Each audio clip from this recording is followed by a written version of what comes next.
Hello and welcome to Beyond the Broadcast. I'm your host. My name is Seth Ressler. I am the community building consultant for Paragon and the founder of Community Marketing Revolution. And this, Beyond the Broadcast, is a series of conversations that I have with people who are outside of the public media industry. But we talk to them because we want folks who are working within the public media industry to learn about the world of community building. And we figure the best way to do that is to go outside of our own industry and talk to some folks who are professional community builders. This is what they do, and see what we can learn from them. I'm excited about today's conversation because today we are tackling a topic that I'm sure is on the top of minds of a lot of public media broadcasters, and that is monetization.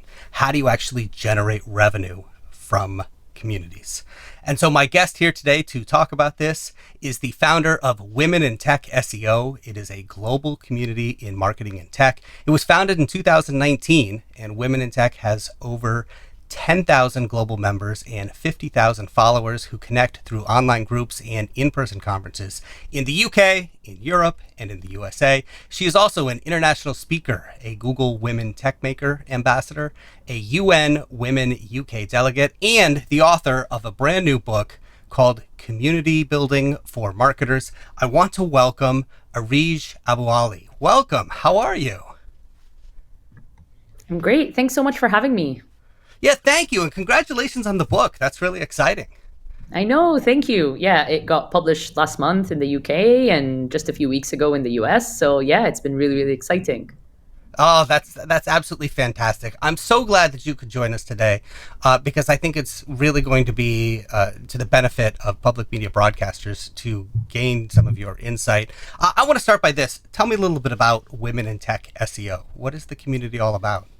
Yeah, Women in Tech SEO is like a passion project that I started almost 6 years ago now. I work in the SEO industry, which is part of like the digital marketing landscape. And I was struggling to find a sense of belonging and have my own network and community and group of people. I kind of put together this group of folks, and it continued growing from there on, where a lot of other people felt very similar to me, where they were looking for a space that was judgment-free and that was safe, and where they could discuss their career goals with one another, mentor and be mentored. And it has, in the last 2 to 3 years, become my full-time job, which is running this wonderful community and all the events and conferences that we do alongside it. So there's a little over 10,000 of us online from all around the world. And we also host conferences in London, Philadelphia, Portland, Berlin, and Melbourne, which is super exciting. Very cool. Talk to me about the shared mission of all of your members. I mean, what are you all there to do? Yeah, so we have to discuss and amplify, our collective career goals, and to help support and amplify one another is kind of how we put it. For folks who are struggling to find a sense of belonging within the digital marketing industry, we have a very, very strong code of conduct that we dub as the WTS way, and its values are to be kind, helpful, respectful, and a judgment-free zone. And we're all there to help support one another and to amplify our work with the rest of the industry. Yeah. Now, as we're recording this, you just hosted a conference in Portland, Oregon. Yeah. Tell me about what happens there. Yeah, so our full day conferences, we've been running them for the last 5 years now. We started with where I'm based in London, and that became like our annual flagship conference.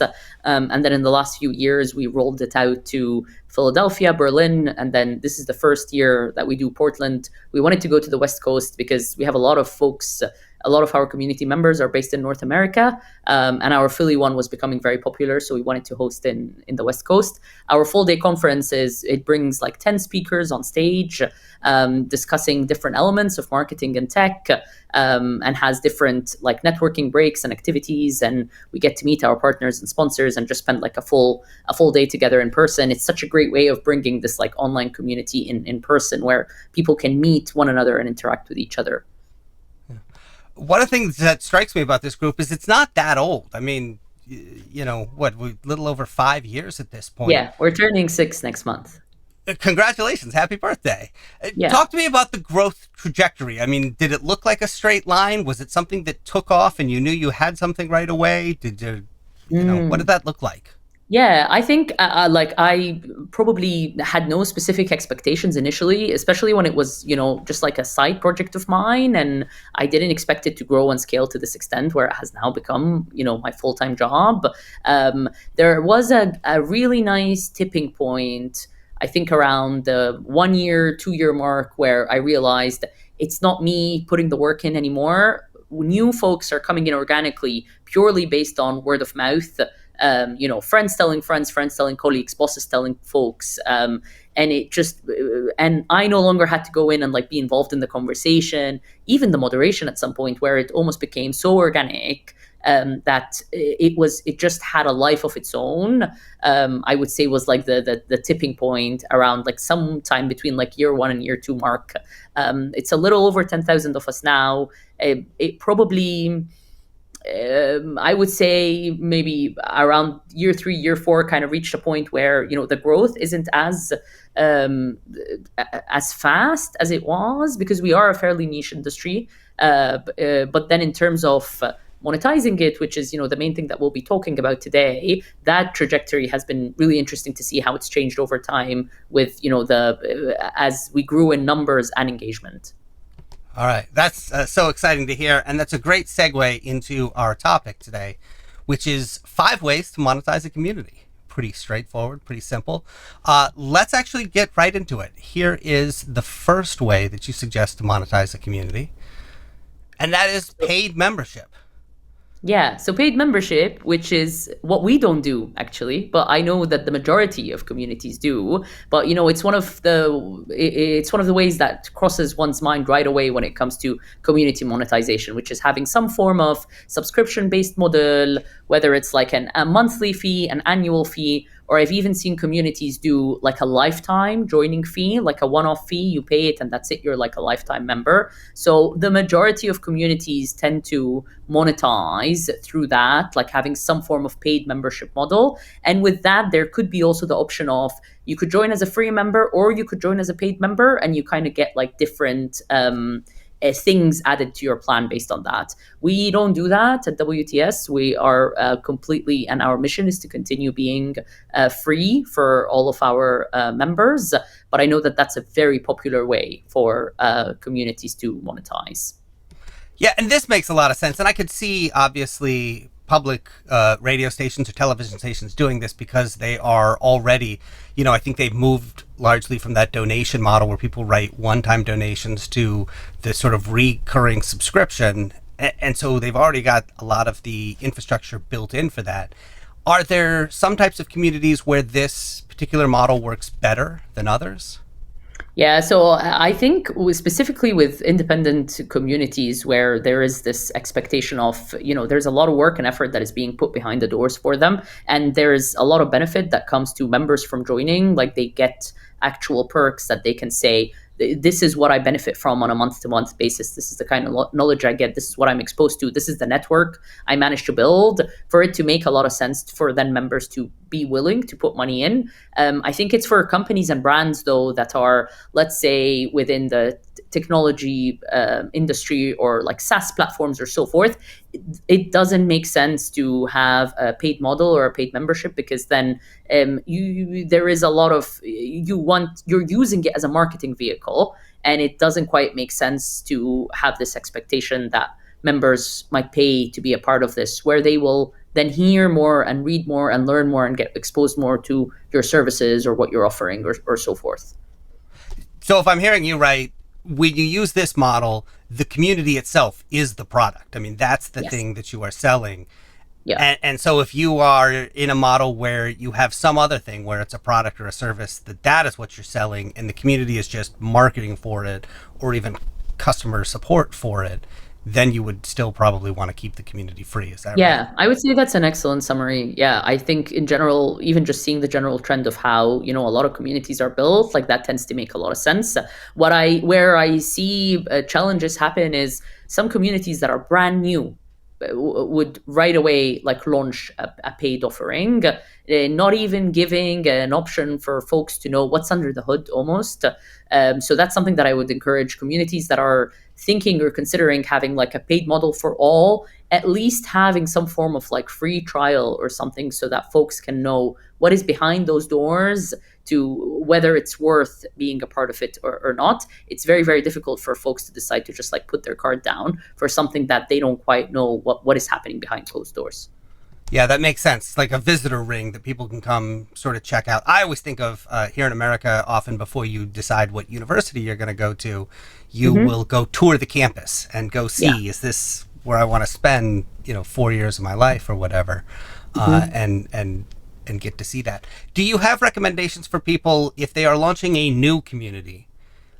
Is there an advantage or a disadvantage to starting it for free, for example, for 6 months or a year that it's open, and then switching over to paid? Is that a good idea? Is that a bad idea? Do you have any thoughts? I think it's a good idea as long as things are transparent and laid out from the beginning. So I've advised communities before that are planning on being paid and have that plan in mind, that they're going to be paid 6 months, 12 months down the line. But their plan is to bring some folks in, have them experience it, get feedback and so forth before they switch that model.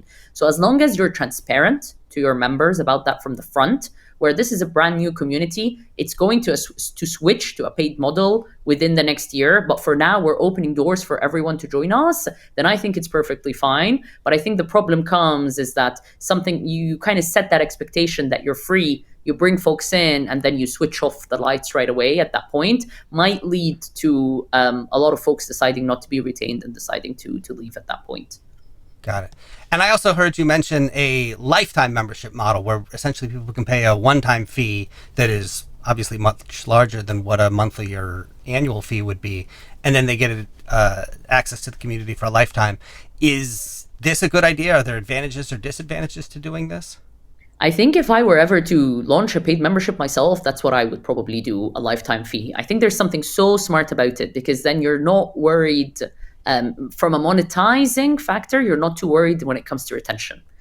Because then, it is very enticing for members as well, where it's like, oh, I pay this and I get access forever, and it's just something that's not thought of as much as, do I sign up for this monthly or annually, or is this something that I want to keep paying for?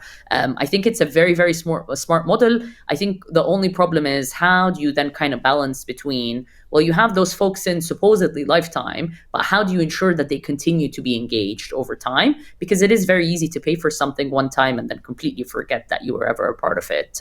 And so I think they will struggle when it comes to retention. Might be the only thing that you need to kind of counterbalance. Got it.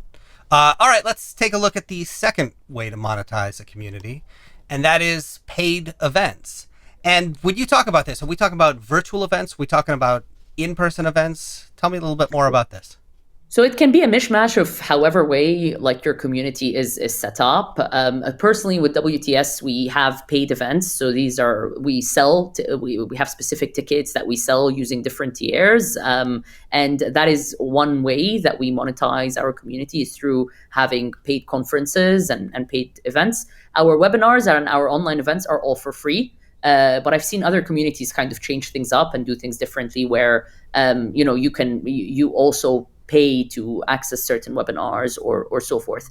Events in general are just such a crucial part of any community, whether they're virtual or in person. It's such an important touch point, and just a generally really important initiative for folks to be a part of, where it's not just about going into a group, seeing a bunch of conversation, asking questions, answering questions. You're also being involved in something that's bigger than that through the form of events.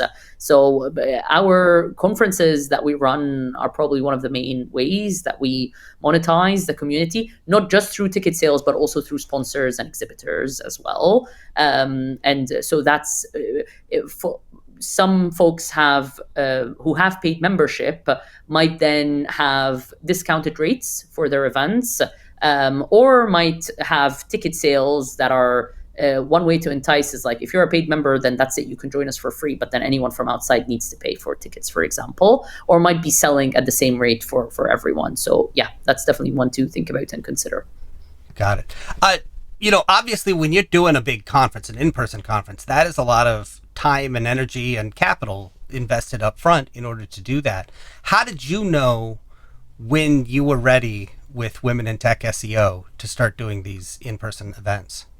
Yeah, so we initially started doing monthly meetups in London was how we first gauged the interest. And so I remember the very first one, like 15 people attended and then 30 people attended. And after almost 9 months of running those, where towards the end we were like, we had 90, 100 people attending, we wouldn't be spending any on these meetups because we'd host them in like office spaces.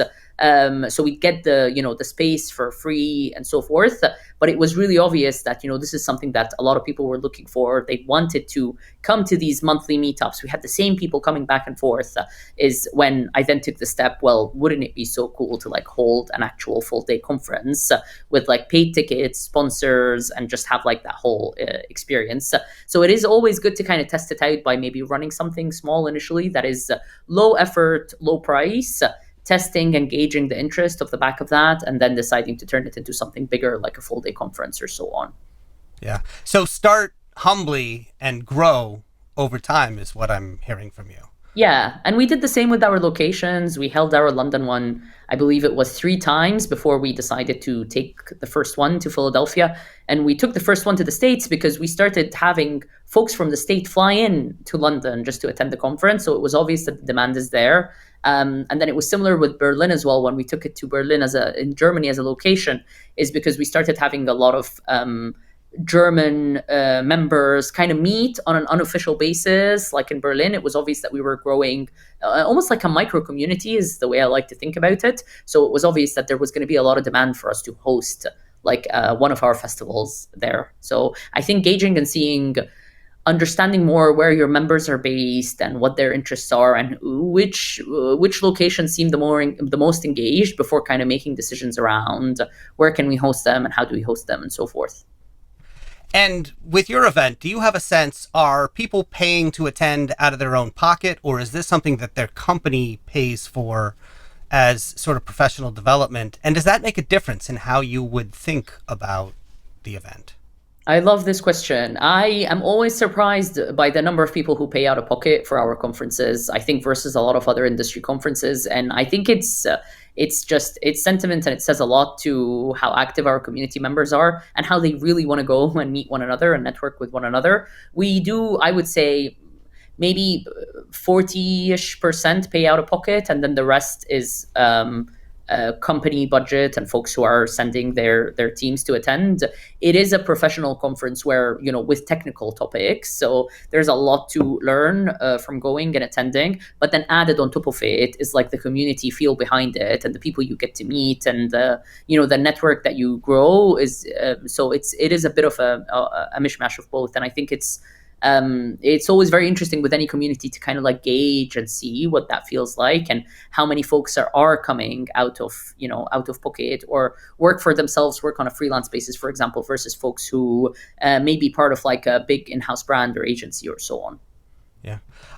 There's a trend that I've started to notice in my own behavior when it comes to events, which is that I used to go to these events, meet people for the first time, and then use the internet after the event to stay in touch with them. Increasingly, I'm finding that it's happening the other way around, that people are meeting online and then they decide to go to the event and meet all these people that they have met but never in real life. What are you seeing in that? Yeah, I would say it's been interesting in different locations. So a lot of our London attendees, for example, tend to be community members first and then go and attend the conference off the back of that.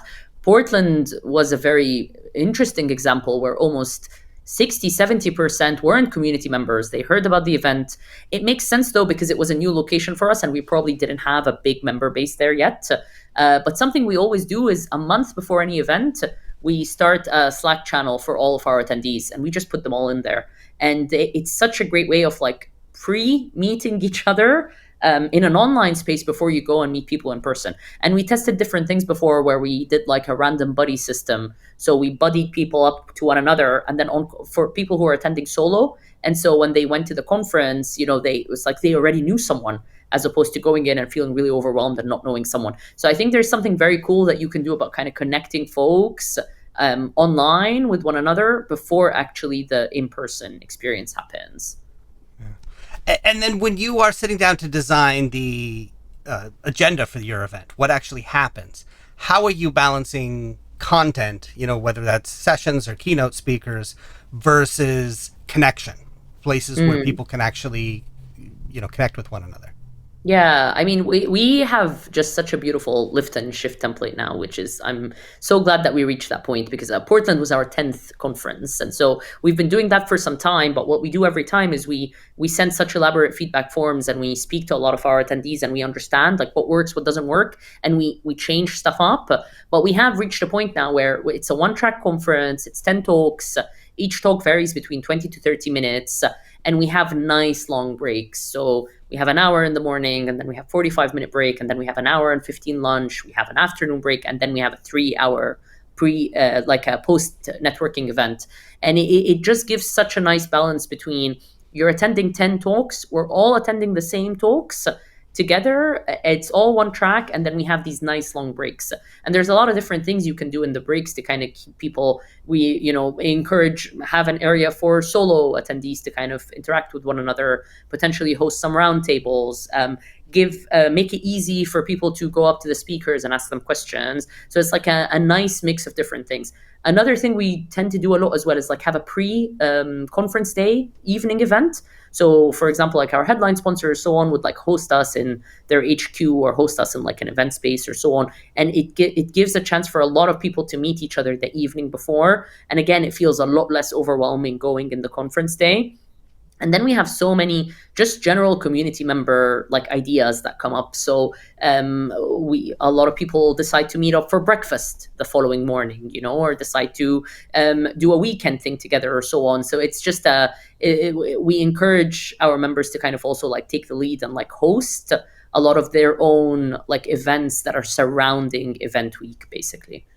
Yeah. So if I'm hearing you right, you are purposely not cramming it with wall-to-wall content. You've got spaces in there for it to breathe. Oh, that's really nice. Yeah. All right, let's take a look at the third way to monetize a community, and that is paid initiatives. Tell me what you mean by this. Yeah, so I think, when people say, oh, how do you retain members, or how do you keep them around more? I think it's about diversifying your initiatives as much as possible. It's so easy to bring folks in, like have a community, and then kind of leave them there. If there isn't anything that's kind of exciting to them or making them come back, then they will likely not stick around. So different initiatives can include things like, webinars, courses, your newsletter, your podcast. One of our most popular initiatives is like our mentorship program. So we've been running it since 2020 now, and we run it twice a year. And we put an application out. We get hundreds of submissions for folks who want to mentor and folks who want to be mentored. And then we do a matching process, and we match them with one another, and they end up being in like cohorts, where we give them lots of training and guidance as well. This is one of our most popular initiatives, and what it does is it helps a lot of people go beyond connection, but it also brings a lot of new members in, and it retains a lot of our current members.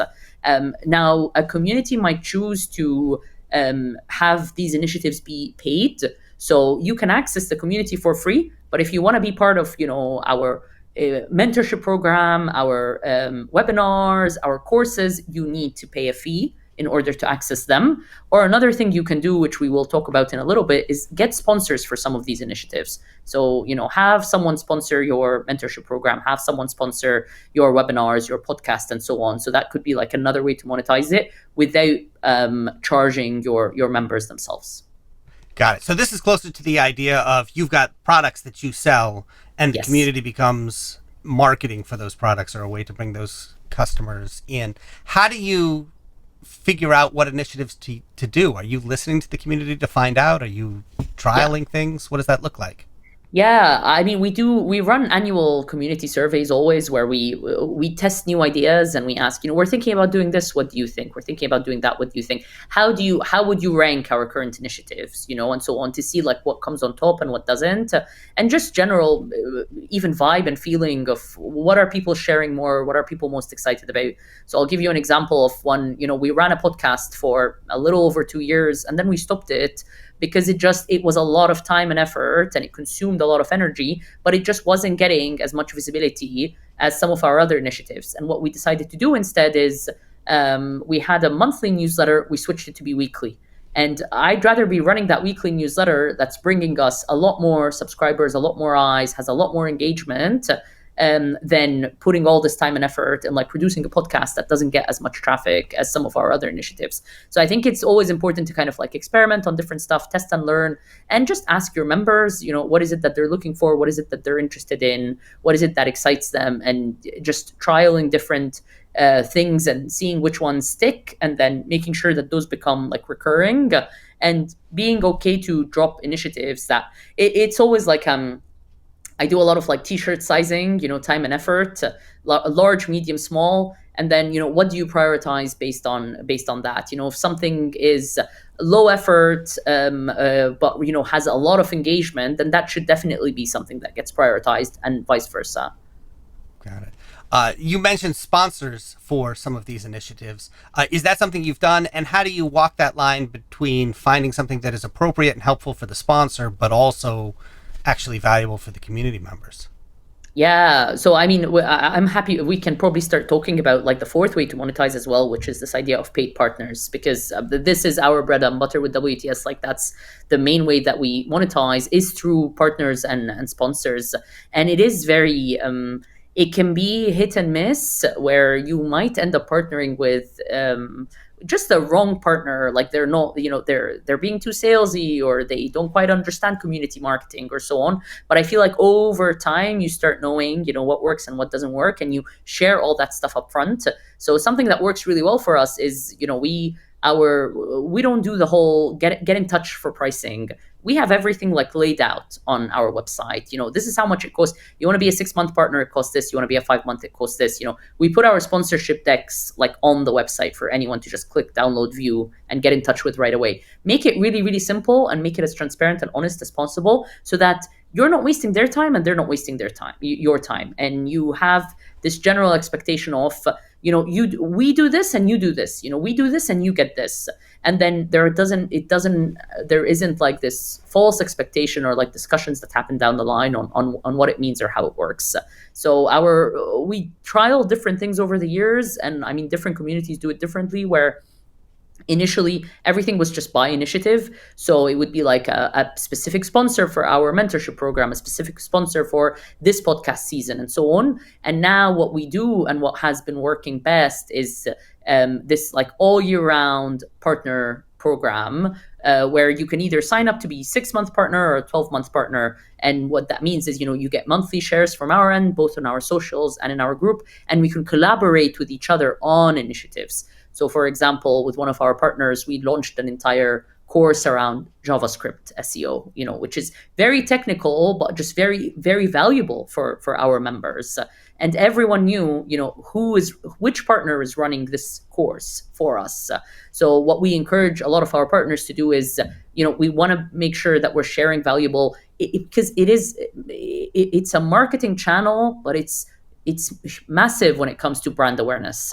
Like, you are putting your name in front of this very, very engaged community of people. And if you simply go in and you say, here's a 10% discount code for my product, the likelihood of anyone actually using it is very low. But if you go in and you say, here's a 4-week course, that you can take for free, and we're literally delivering it only for this community, then the amount of signups that you get off the back of that, and brand awareness that could then convert later on, is much, much bigger. So I think it takes time and effort to kind of work, and not every partner might necessarily know fully or understand the value of community marketing.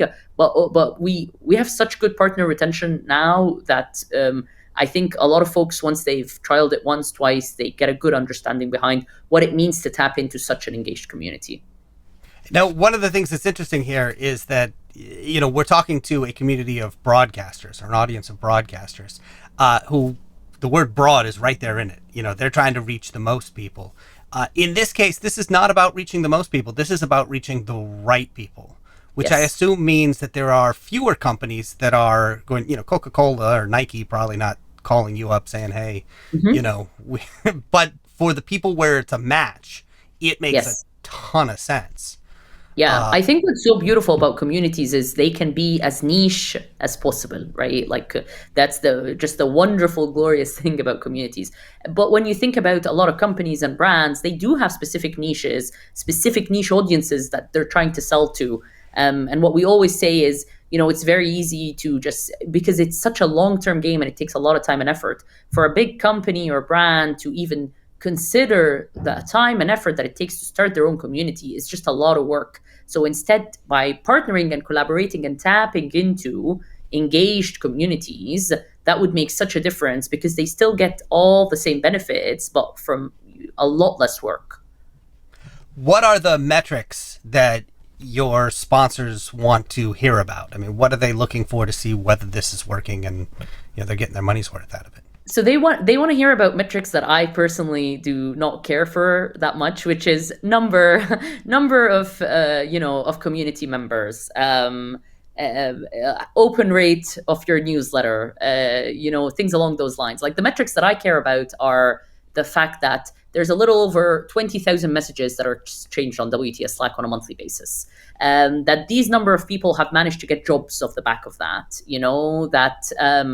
When people go and see one of our partners in another industry conference, they say, hey, thanks for sponsoring WTS, because they literally remember who our partners are from how much they get plugged in the community. But it is very normal to gravitate towards quantitative metrics. I think that's fair. And it makes sense because you want to tie your investment to like a specific ROI. But I would definitely encourage partners and sponsors to, you're putting this investment in, but you should also consider being an active member yourself of the community that you're investing in. And that's where we've seen like the most magic happen with some of our partners who literally spend time themselves being active community members. And so it doesn't just become about company X, it becomes about person Y who works for company X. We know them so well and we trust them. So then we definitely trust that company that they work for. Yeah. So that's interesting. Is this mismatch between what you want to measure with your metrics and what the sponsors, you're in a fairly forward-thinking industry. I mean, you're in tech, so this is sort of the cutting edge. Does that mean that we still have some way to go before companies realize the value and how to measure, and just what they can get out of community? Yeah, I absolutely. I think it's definitely heading in the right direction though. And I think in the next few years, we're going to see a lot more companies investing in community and taking a much more active role and really realizing the importance and the benefits of it, especially with like how fragmented social media is at the minute and like everything happening in the world where we are losing sight of a lot of channels that we used to heavily rely on. I do think that community marketing is on the rise though, and it's like on the priority list of a lot of marketing departments as just a general marketing vehicle for many brands at the minute. All right. So that was your fourth way to monetize. Let's take a look at the fifth and final way to monetize, and that is affiliates and referrals. So for people who are unfamiliar with how this works, talk a little bit about affiliates and referrals. Yeah, so affiliates and referrals is not something that I personally even had in mind when I started my community, but then it just started happening organically here and there. So it's this idea of folks who want to market through your community and give you like a cut back of it. So let's say a certain platform or a tool says, if you plug this in your community, for every sale that happens, you get 10% back, you get 20% back. So then it feels as simple as, you're just, all you're doing is you're kind of like marketing that across, or you're sharing it across. And then if it converts, great, because that's money that just comes in the background without you even realizing or noticing. Now, there's a lot of caveats to bear in mind with that, which is, first of all, you need to make sure that you're being really honest and transparent with your members.